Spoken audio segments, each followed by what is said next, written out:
e o Laércio me convidou para falar sobre código Biker. A dificuldade do código Biker é que é um negócio que não é escrito. Pelo menos então eu achava que não era escrito.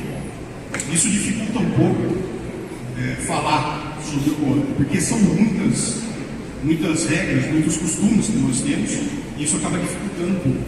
Mas eu resolvi trazer 7 pontos principais aqui para a gente falar um pouco hoje.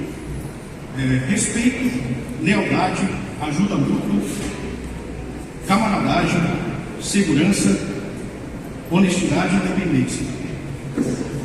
Então, assim, o respeito é a base de todo relacionamento. Eu costumo dizer com os meus integrantes, com as pessoas que me acompanham, que o respeito, humildade e lealdade são sempre os pilares de um bom relacionamento, seja ele profissional, pessoal, enfim. Só que a gente acaba, no meio do público, passando por algumas coisas que são contrárias, né, ao que a gente prega a respeito do respeito. Por exemplo, eu tenho um amigo que trabalha comigo, que ele não faz parte do motoclube, motogrupo, mas ele tem um grupo de amigos que costuma rodar de moto. E no meio desses amigos tem um rapaz que tem uma moto um pouco maior, mais potente, e tem o pessoal que tem a moto menor. Geralmente o que a gente faz, né? Pelo menos no Motorhead a gente adota essa postura. Vai viajar em grupo, moto de menor cilindrada na frente para evitar o ritmo da velocidade, certo? A moto de maior potência vai atrás, porque tem mais chance de, se ocorrer um problema, a moto de maior cilindrada consegue buscar ajuda mais rápido e consegue voltar mais rápido também, em teoria. E nesse grupo desse meu amigo, o rapaz não gosta muito disso, né? Teve uma viagem que eles fizeram, que esse rapaz estava passando na frente do grupo, não tinha paciência de esperar o pessoal das cilindradas menores. Enfim, ele está meio que se arrependendo de ter chamado esse rapaz para fazer parte do grupo deles. Isso acontece, né? A gente sabe, por mais que a gente tente fazer as coisas ocorrerem de uma maneira que a gente imagina, as pessoas não estão dentro da nossa cabeça e do nosso coração para sentir aquilo que a gente está querendo passar para elas. Mas existem bons exemplos também. Por exemplo, em Rio Claro tem um motoclube que a gente não se dá muito bem, né? Não que nós sejamos rivais, não que nós não gostamos uns dos outros, mas a verdade é que nós não temos a mesma amizade que eu tenho, por exemplo, com o pessoal do Nazarenos, do Rei dos Reis. E uma vez nós fizemos uma reunião na sede desse pessoal e restava uma cadeira. Eu estava esperando que o presidente desse clube fosse se sentar na cadeira. Afinal de contas, a sede era dele e ele estava liderando essa reunião. Mas ele, sendo muito mais velho que eu, mesmo assim, estando na casa dele, ele me ofertou a cadeira e insistiu para que eu me sentasse. Porque, apesar de tudo, eu era um convidado na casa dele. Então, essa questão do respeito, fora tantos outros exemplos que a gente poderia dar aqui, eu tenho certeza que cada um de vocês poderia também contar uma história a respeito disso. Eu acho que ela é primordial, né? Aquele pequeno gesto de retribuir um cumprimento na pista, quando a gente está passando por outro motociclista, a questão de respeitar a moto de cilindrada menor, a questão de respeitar o pessoal de motoclube diferente, né, de ideologias diferentes, inclusive, é só com respeito que a gente consegue conviver, e é só por meio da convivência que a gente consegue ter força para fazer alguma mudança, para fazer alguma coisa boa. Sobre lealdade, eu acho que todo mundo aqui que é casado, ou que seja solteiro, mas seja cristão de verdade, sabe o que é ser leal.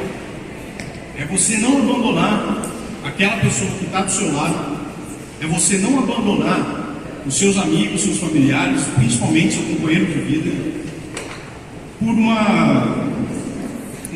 um prazer breve, vamos colocar assim, né? É você se deter aquilo que está ajudando você a construir a sua vida, em vez de tentar viver algumas aventuras que você não sabe se vai dar certo ou não. trocar o certo pelo incerto. E nós, o Motorhead, já sofremos com essa questão da falta de lealdade também. Existia no nosso grupo um rapaz que ele estava andando com a gente já tinha um tempo, e de repente ele me manda uma mensagem falando que ele tinha encontrado um membro do nosso clube e que esse membro tinha arrumado briga com ele dentro da prefeitura. E por causa disso ele estava saindo do clube, que ele não queria mais problema. Aí eu fui atrás, conversei com cada um dos integrantes para tentar descobrir o que tinha acontecido para que a gente pudesse resolver isso, independentemente se isso fosse manter ele dentro do clube ou não. Aí, eu costumo dizer que de bobo eu tenho só a cara e o jeito de andar.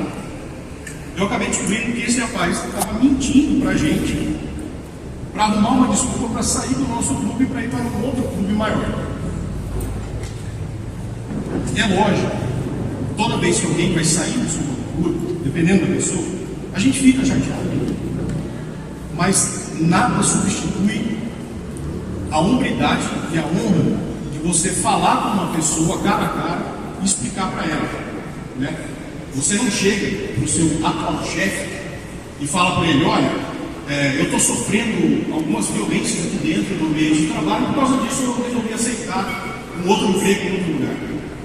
Muito pelo contrário.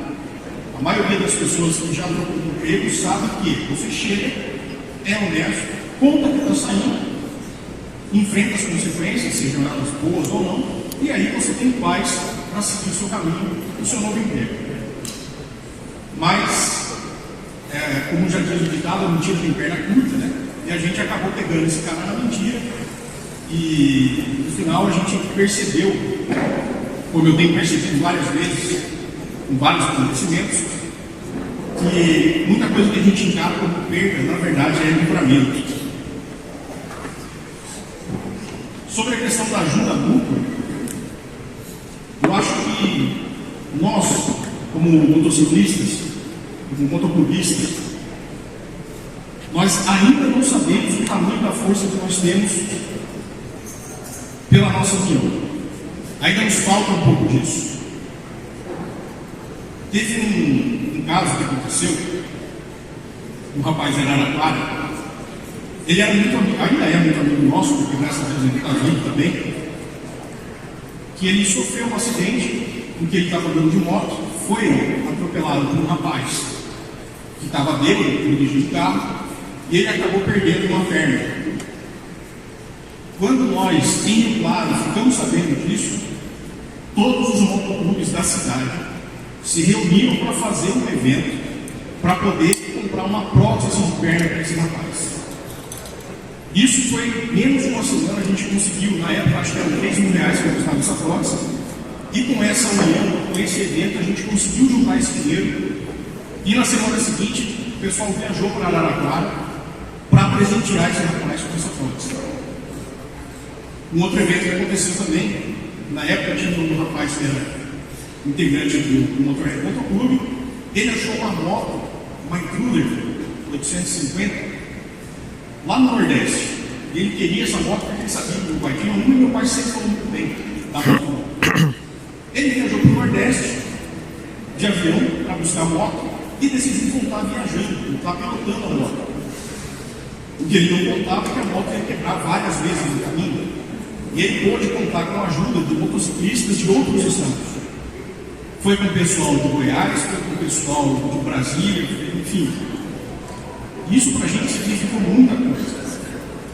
Porque o apoio que ele teve em toda a trajetória dele, em volta ao estado de São Paulo, recebendo apoio ao longo do caminho, sem que fosse cobrado dele mão de obra para troca de peça, sem que fosse cobrado estadia em sede de outros motoclubes, sem que fosse cobrado nada, alimentação, tudo que ele precisou foi entregue a ele praticamente de graça, só pelo fato de ele usar o colete nas costas. E é isso que a gente precisa manter. Essa é uma das características do motoclubismo mais importantes e é uma das que não pode se perder com a tradição que nós temos, essa questão da ajuda mútua, de servirmos uns aos outros. A questão da camaradagem, Muita gente já deve ter tido experiência, pessoas que saíram do motoclube, por exemplo, né? Quando você está dentro do motoclube, nossa, você é amigo, você é irmão, você recebe abraço, tapa nas costas, cerveja de graça, né? Você é convidado para momentos felizes, churrasco, aniversário do filho, festa de casamento. A partir do momento que você sai do motoclube, de repente você já não vale mais nada. Você é apenas um avatar, você é apenas alguém para carregar o brasão. Eu acho isso um absurdo, porque até hoje nós temos ex-membros do Motorhead que andam com a gente como se ainda fosse um clube. Toda vez que a gente se encontra, o pessoal vem falar com a gente se abraça, até viagem junto a gente já fez com esse pessoal que não é mais integrante. Porque a gente não sabe o que essa pessoa está passando. A gente não sabe se essa pessoa está com algum problema pessoal, se ela está com algum problema profissional, se ela está tentando, por exemplo, estudar para ter uma oportunidade melhor no trabalho. Tudo bem, a pessoa ela tem que perceber o seguinte: se eu não posso me dedicar ao motoclube, eu vou pedir para sair. Mas você não precisa sair brigado, você não precisa sair xingando todo mundo, não precisa sair com ódio. Basta sair. Respeite o seu brasão, respeite o seu colete, a sua história dentro do clube e a história do seu clube.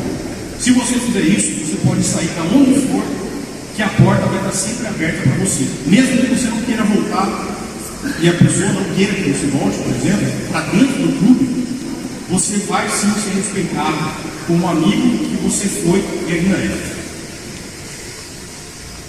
A respeito de segurança, que é uma parte importante também, nós tínhamos um integrante, só para contextualizar, o apelido do integrante era Soneca. Um belo dia a gente estava voltando do Barra Bonita por Santa Maria da Serra, quando o Soneca passou reto numa curva e foi parar no meio do canavial com a moto dele. É óbvio que o Soneca dormiu em cima da moto e, felizmente, ele não veio a falecer no acidente. A moto dele também não sofreu muitos danos, ele conseguiu voltar para casa. Mas a gente tem que ter essa consciência de que a segurança ela é primordial. Meu pai sempre costumava dizer, meu pai ele era instrutor de autoescola e ele sempre falava: você não pode dirigir só por você, você não pode pilotar só por você. Você tem que pilotar por você e por todo mundo que está à sua volta.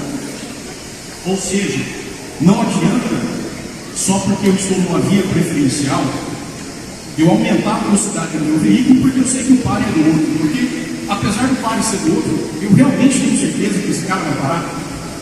Eu realmente tenho certeza de que eu vou chegar na minha casa sem problema só porque as leis de trânsito estão ao meu favor. E falando nisso, teve uma época que eu trabalhei em Cordeirópolis. Eu estava indo trabalhar, eu moro em Rio Claro, né? Aí estava indo para Cordeirópolis, pela estrada velha que a gente chama, né? Desde pela Washington Luiz, eu estava vindo aqui por dentro. E ali no Cordeirópolis, entre Santa Cruz e Cordeirópolis, tem muito caminhão de cerâmica.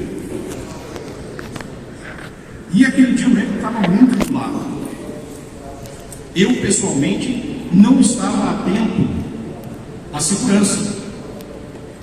Eu estava com uma velocidade acima do que eu deveria estar, pelo tanto de serração que tinha na pista.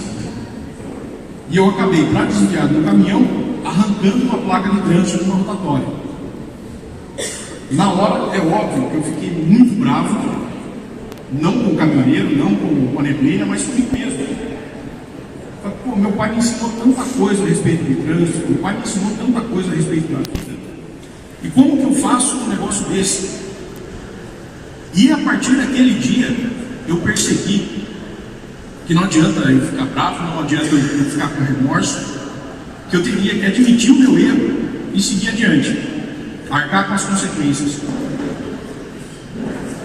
Eu me lembro muito bem de quando eu cheguei em casa, eu ter pensado comigo, falei, nossa, não tinha mais ninguém comigo no carro, não tinha nenhuma pessoa na pista para que eu pudesse atropelar, não tinha nenhum bicho atrás daquela placa que eu pudesse atropelar, ninguém sofreu nada, só foram danos materiais. Eu encarei isso como um sinal para que eu prestasse mais atenção nas coisas que eu estou fazendo e um sinal para que eu fosse mais devagar com as coisas. Hoje eu já não faço mais esse tipo de bobeira, vamos dizer assim, mas eu ainda vejo, hoje eu estou me sentindo aquele tiozão, né, que vê um rapaz passando do lado fazendo coisa errada, olha lá, fazendo coisa errada aí. Eu me lembro, poxa, eu fazia isso aí até o ano passado, Então, segurança sempre em primeiro lugar, porque se a gente quer estar vivo para os nossos familiares, se a gente quer estar vivo, no caso dos cristãos, né, que querem fazer o bem, que querem ser usados como ferramenta do Senhor, se eu quero estar vivo para ser usado por Deus para fazer o seu trabalho aqui na terra, nada mais justo e nada mais óbvio do que cuidar de mim mesmo. Honestidade. A honestidade é um problema que a gente enfrenta muito. Aliás, a falta dela, né? É um problema que a gente enfrenta muito no nosso dia a dia. Não preciso dizer, estamos em época de eleição. Pessoas que nós nunca vimos na vida estão surgindo para pedir voto, para falar para você confiar nessa pessoa, que ela vai fazer um trabalho bom, que ela vai mudar a cidade para melhor. Enfim, várias promessas que entra ano e sai ano a gente sabe que não são cumpridas, ou são cumpridas parcialmente, ou é igual um desejo que a gente faz para um gênio, né, que ele cumpre aquilo que falou, mas tem aquela pegadinha no final. A honestidade é a maior ferramenta que um homem pode carregar. A honestidade é a melhor moeda que qualquer pessoa pode ter. Não importa se você acha que o outro não está sendo honesto. Se você tem caráter, se você tem honra, se você respeita o nome da tua família, você tem que ter honestidade, você tem que ser honesto, em primeiro lugar possível. Você tem que ser honesto com você mesmo. Você está num relacionamento, poxa vida, seja honesto, é isso que eu quero para a minha vida. Essa pessoa está me fazendo bem. Você tem que ser honesto com as pessoas que estão ao seu redor. Você tem a sua companheira, você tem seu companheiro. Vai ficar escondendo coisas dessas pessoas por quê? A troco de quê? Se você está fazendo alguma coisa que essa pessoa não gosta de propósito, sinal que você não gosta tanto assim dessa pessoa, porque se você gostasse, você respeitaria, você seria honesto com essa pessoa. E se você está fazendo uma coisa da qual você não pode ser honesto com as pessoas que te acompanham, então o problema está em você. Alguma coisa está errada em você.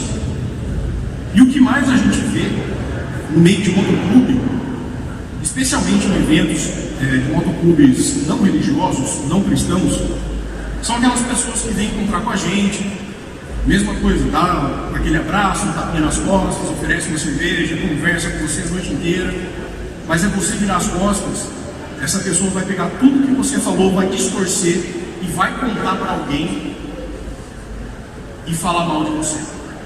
Olha, o fulano estava conversando comigo no evento lá, você viu o que ele falou? Nossa, ele veio falar para mim que o motoclube X lá, ó, o pessoal tá rachado, tá trincando lá, vai dividir, vai acabar aquele motoclube. Você sabia que o fulano está com dificuldade financeira? Rapaz, eu não sabia que eu estava nessa situação, mas olha, impressionante. De que adianta você se fazer de amigo para essas pessoas, se no final tudo que você quer é receber a fofoca do dia e passar adiante?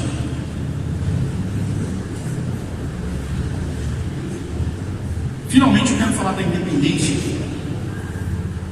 que eu acho que as pessoas confundem um pouco, né, a questão da liberdade, independência.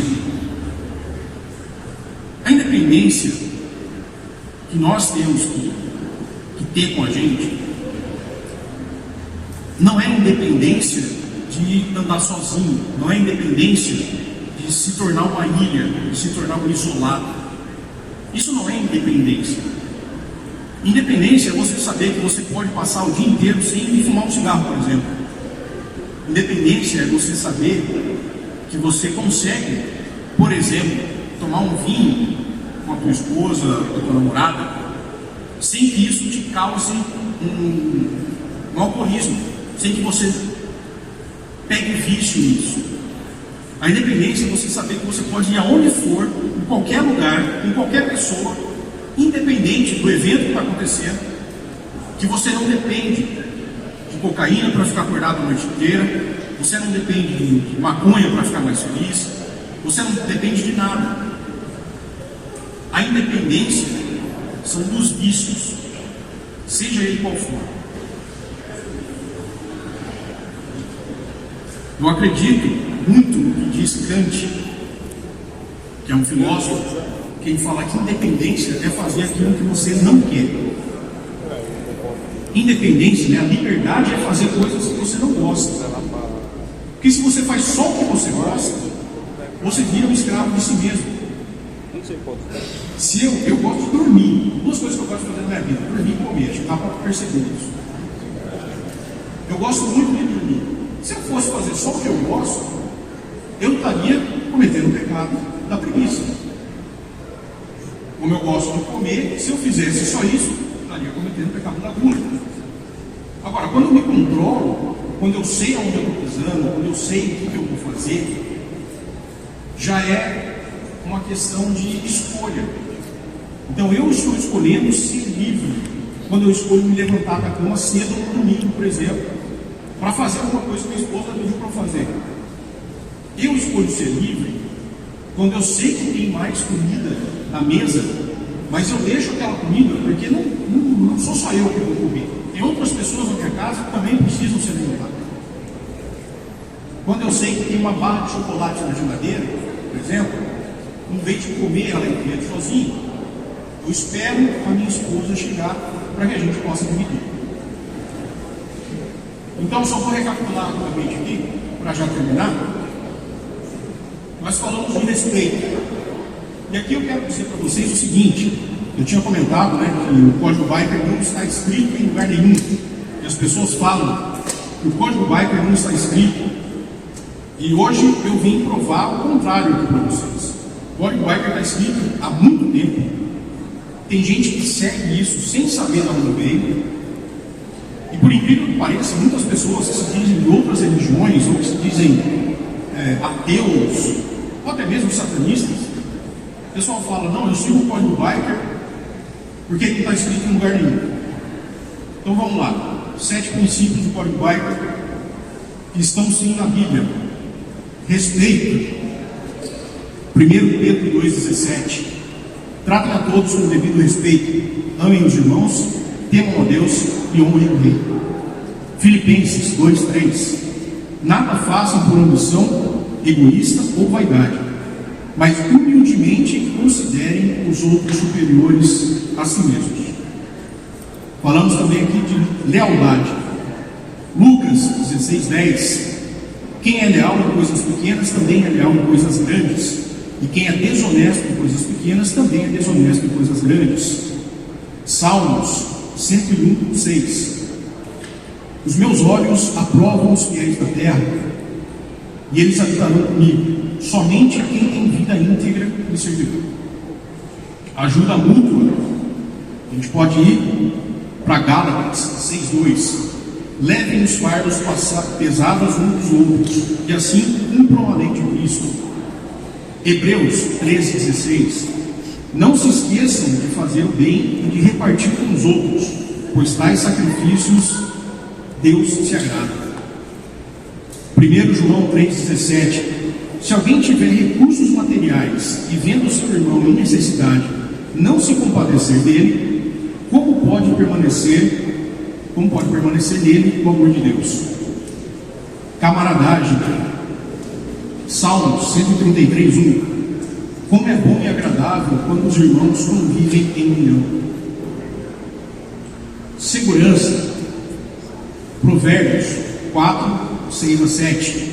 Não abandone a sabedoria, e ela o protegerá.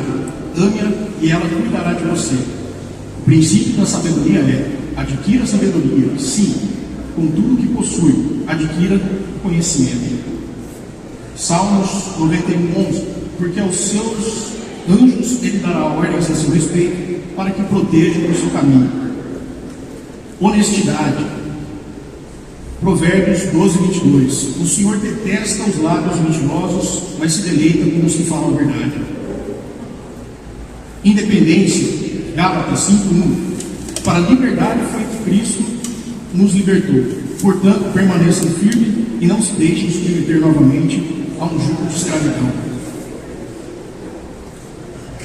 Enfim, senhores, é isso que eu gostaria de falar para vocês. Um tempo curto que eu tenho aqui, para não atrasar muito o Laércio. Eu espero que a mensagem tenha sido passada com clareza. Eu só gostaria de agradecer novamente o pessoal do Reino dos Reis por ter me chamado aqui. Agradecer a vocês que tiveram a paciência de me ouvir. E é isso. Muito obrigado.